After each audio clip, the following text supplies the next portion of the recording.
और झज्जर के चमनपुरा गांव में एक युवक की गोली मारकर हत्या कर दी गई। आरोप है कि आरोपी ने बुधवार को सुबह 5 बजे प्रमोद को घर में घुसकर गोली मारी। परिजनों ने प्रमोद के कमरे से जाकर देखा तो उसकी छाती में गोली लगी हुई थी, जिसके बाद परिजनों ने शोर मचाया और पुलिस को इसकी सूचना दी। परिजनों का कहना है कि प्रमोद गुरुग्राम में बाउंसर की नौकरी करता था। पिछले 10 दिनों से वो घर में ही रह रहा था। प्रमोद की हत्या किसने की और क्यों की, अभी फिलहाल ये साफ नहीं हो पाया है, लेकिन पुलिस ने इसमें अपनी तफ्तीश शुरू कर दी है।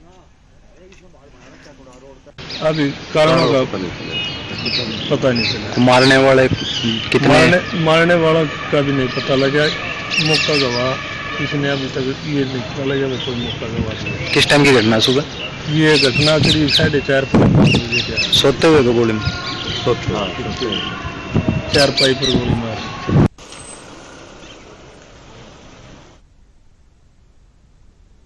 तो वहीं सोनीपत में दिन दहाड़े युवक की बेरहमी से हत्या कर दी गई। रटधाना गांव के रहने वाले सागर के बाइक सवार 2 युवकों ने चाकुओं से गोदकर मौत के घाट उतार दिया। हमलावरों ने सागर पर करीब 20 बार वार किए, जिसकी वजह से सागर की मौके पर ही मौत हो गई। फिलहाल पुलिस ने परिजनों की शिकायत पर हत्या का केस दर्ज कर लिया है और जल्द ही आरोपियों की गिरफ्तारी का दावा किया जा रहा है।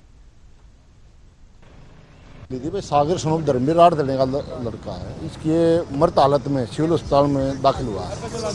दुख का प्राप्त होने पुलिस पहुंची है। अब इसके वारसान के बयान लिए जा रहे हैं और सच्चाई का पता किया जा रहा है। तो वारसान बयान दे उस आधार पर मुकदमा दर्ज करके कार्रवाई में मिलाई है। किस तरीके से हत्या की गई है? और ये प्रथम सूचना के अनुसार तो चक्कू मार के इसकी हत्या की गई।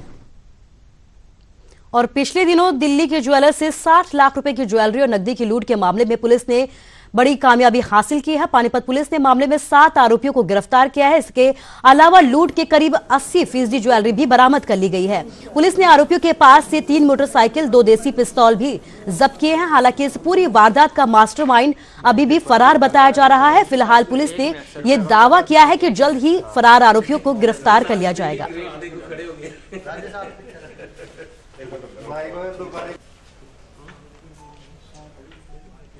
अपराधी जो है वो हो सकता है कि चोरी का या लूट का माल डंप करने की कोशिश कर रहे हैं। वो जिस घटनाक्रम में हम पहले ही चौकन्ने थे। और मैं आपको ये बता दूं कि हमने हरियाणा के अलावा अड़ोस पड़ोस के भी सभी राज्यों में जो ज्वेलर एसोसिएशन है उनके माध्यम से हमने सूचना भेजी हुई थी कि इस तरह के अपराधी हैं जो कि माल बेचने के लिए आ सकते हैं और हमें उस बारे में सूचना दी जाए। उसी कड़ी में जैसे सूचना सब इंस्पेक्टर छबील के पास मिली, इन्होंने दोषियों को गिरफ्तार करना पूछताछ के स्टार्ट किया। सबसे पहले रवि है विजयनगर कॉलोनी से, उनको अरेस्ट किया गया था और उन्होंने पूछताछ में अपना जुर्म भी कबूला और उनके पास से जो घटना में प्रयोग की मोटरसाइकिल और लूट का सामान बरामद हुआ। उसी की पूछताछ और कन्फेशन के आधार पर इसमें 6 आदमी हो, कुल मिलाकर अब तक 7 अपराधी अरेस्ट किए जा चुके हैं। और एशिया का सबसे बड़ा एयर शो बेंगलुरु में शुरू हो गया है। शो के पहले दिन राफेल, तेजस, सुखोई फाइटर प्लेन और हेलीकॉप्टर सारंग का जलवा रहा।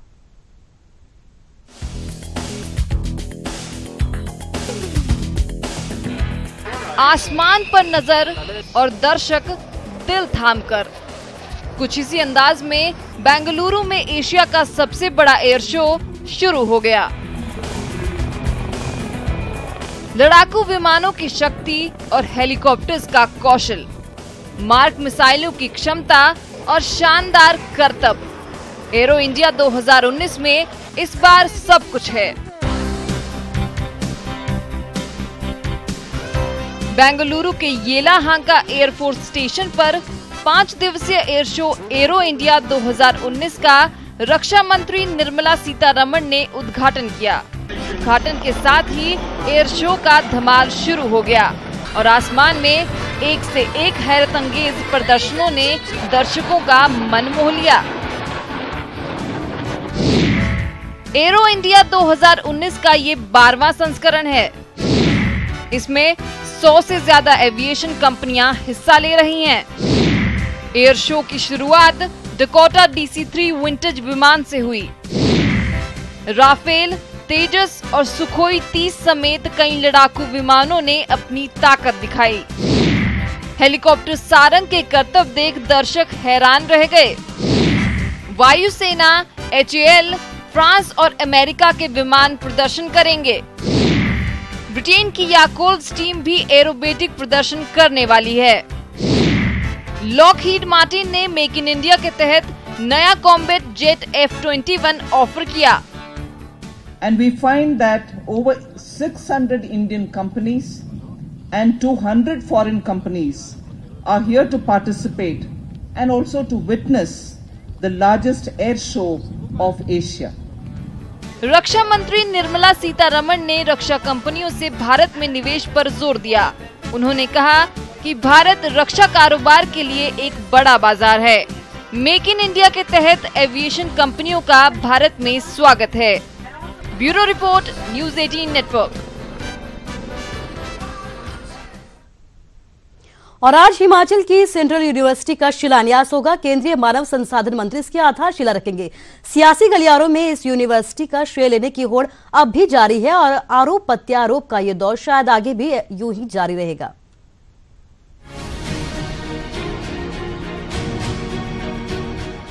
लंबे वक्त से सियासत में उलझी प्रदेश की पहली सेंट्रल यूनिवर्सिटी का आखिरकार शिलान्यास होने जा रहा है। केंद्रीय मानव संसाधन मंत्री प्रकाश जावड़ेकर सीयू की आधारशिला रखेंगे, जिसमें सीएम जयराम ठाकुर और सांसद अनुराग ठाकुर भी मौजूद रहेंगे। कार्यक्रम का आयोजन देहरा और धर्मशाला में होगा। मानव संसाधन मंत्री श्री जावड़ेकर जी, हमारे माननीय मुख्यमंत्री श्री जयराम ठाकुर जी, हमारे सांसद श्री अनुराग ठाकुर जी, एक कार्यक्रम देहरा के अंदर होगा और दूसरा कार्यक्रम धर्मशाला के अंदर होगा। देहरा के अंदर एक बहुत बड़ी जनसभा होगी। लंबे वक्त तक इस यूनिवर्सिटी पर सियासत का साया पड़ा रहा। लंबे सियासी संग्राम और खींचतान के बाद आखिरकार सीयू की हिस्सेदारी देहरा और धर्मशाला के बीच तय हुई और अब केंद्रीय मंत्री प्रकाश जावड़ेकर धर्मशाला के धौलाधार और देहरा में व्यास कैंपस का नींव पत्थर रखेंगे। केंद्रीय मंत्री प्रकाश जावड़ेकर जी इस शिलान्यास के कार्यक्रम में यहाँ पर आ रहे हैं और मुझे इस बात की खुशी है कि अब जो सेंट्रल यूनिवर्सिटी का जो भवन है वो ज़मीन पर हमको दिखेगा। बहुत जल्दी इसको बना करके तैयार करेंगे और उद्घाटन करके जो है हिमाचल प्रदेश की जनता को और उसके साथ साथ वहाँ पढ़ने वाले जो बच्चे पूरे देश भर से आते हैं उनके लिए समर्पित करेंगे। वैसे सीयू पर सियासी संग्राम आगे भी जारी रहेगा, क्योंकि कांग्रेस बीजेपी पर सियासी फायदा उठाने का आरोप लगाती रही है। लेकिन सीयू के शिलान्यास कार्यक्रम के लिए धर्मशाला पहुंचे सीएम जयराम ठाकुर ने एक बार फिर कांग्रेस पर निशाना साधा और सीयू की देरी के लिए जिम्मेदार ठहराया। एक बहुत प्रेस्टिजियस इंस्टीट्यूट है हमारे स्टेट के लिए ये, और स्वाभाविक रूप से अनावश्यक विलंब के कारण जो होना नहीं चाहिए था, पूर्व सरकार ने 5 साल का कार्यकाल ही निकाल दिया उसमें, और इस काम को किया जा सकता था, करने की रुचि नहीं रही, कोशिश नहीं की गई। कुल मिलाकर सीयू के शिलान्यास की टाइमिंग ने एक बार फिर इस इमारत को सुर्खियों में ला दिया है, जिस पर सियासी आरोप प्रत्यारोप का दौर न जाने कब तक चलेगा। देहरा से ब्रिजेश्वर के साथ धर्मशाला से विचित्र शर्मा, न्यूज़ 18 हिमाचल।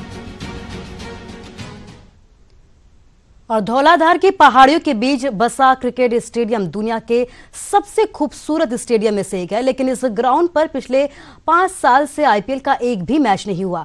इस बार भी आईपीएल के पहले 2 हफ्तों का शेड्यूल जारी हुआ तो इस ग्राउंड को उस सूची से नदारद दिखा है।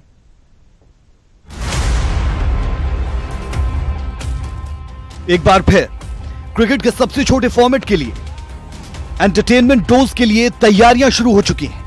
आईपीएल 12 के शुरुआती 2 हफ्तों का शेड्यूल जारी हो चुका है, जिसके मैच दिल्ली, मुंबई, चेन्नई, जयपुर समेत 9 शहरों में होंगे। लेकिन इस सूची से दुनिया के सबसे खूबसूरत स्टेडियम्स में शुमार धर्मशाला एचपीसीए स्टेडियम का नाम गायब है। धौलाधार की पहाड़ियों की गोद में बसा यह स्टेडियम आईपीएल समेत अंतर्राष्ट्रीय मैचों की मेजबानी कर चुका है। इस मैदान पर 3 वनडे और 8 टी20 मुकाबले खेले जा चुके हैं, जिसमें यह ग्राउंड एक टेस्ट मैच की भी मेजबानी कर चुका है। लेकिन आईपीएल के पहले 2 हफ्तों के शेड्यूल से एचपीसीए का यह स्टेडियम नदारद है। ऐसा नहीं है कि यहां आईपीएल के मैच नहीं हुए। साल 2010 से लेकर 2013 तक आईपीएल के मैचेस की नुमाइंदगी ये स्टेडियम कर चुका है। इस दौरान यह ग्राउंड पंजाब किंग्स 11 टीम का सेकेंडरी होम ग्राउंड भी रहा। लेकिन साल 2013 के बाद इस ग्राउंड पर कोई आईपीएल का मुकाबला नहीं खेला गया। ऐसे में सवाल उठता है कि आखिर कुदरत की गोद में बसे इस खूबसूरत स्टेडियम में आईपीएल की बेरुखी क्यों? जानकार मानते हैं कि सियासत और क्रिकेट जगत में अनुराग ठाकुर का घटता कद भी इसका जिम्मेदार है। दरअसल अनुराग ठाकुर बीसीसीआई के अध्यक्ष रह चुके हैं और इस मैदान के साथ एचपीसीए को पहचान दिलाने में भी उनकी अहम भूमिका है। लेकिन बीसीसीआई अध्यक्ष की कुर्सी जाने के बाद जैसे उनका सियासी करियर भी ढलान पर है। बीते विधानसभा चुनाव के दौरान पिता प्रेम कुमार धूमल की हार के बाद इस साल उनकी साख भी दांव पर है। वैसे भी सालों से इस मैदान पर खेल कम और सियासत ज्यादा हुई है। अब सबको इंतजार है कि कब इस मैदान पर खेल के रोमांच की वापसी होती है। Bureau report, news 18 Himachal.